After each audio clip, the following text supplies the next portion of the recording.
মুখ্যমন্ত্রী নিজেই মিথ্যাবাদী।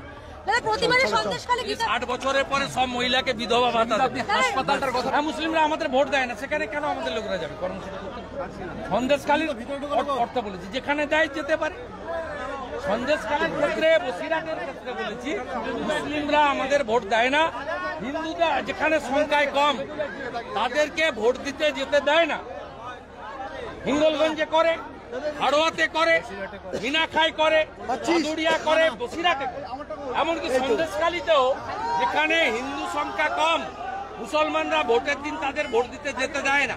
তাই আগামীকাল ঠাকুর রামকৃষ্ণদেবকে স্মরণ করে কল্পতরু উৎসব 28টা শক্তি কেন্দ্রে হবে, যেখানে হিন্দু এবং জনজাতিরা আছে। আমি বামের হিন্দু ভোটারদের অনুরোধ করেছি, ভাই হিন্দুদের অস্তিত্ব রক্ষার জন্য আমাদের সঙ্গে আসুন। আপনি বাম করলে করুন, আপনারা বিজেপি এলেই গণতান্ত্রিক ভাবে পঞ্চায়েত পুরসভা সহ লড়তে পারবেন, রাজনীতি করতে পারবেন। তৃণমূল থাকলে পাঠাগারের কমিটি, শনি পূজার কমিটিও দখল করে নিচ্ছে, কাউকে রাখতে চায় না। এই জায়গা থেকে উদ্ধার পাবে গণতন্ত্র প্রতিষ্ঠা।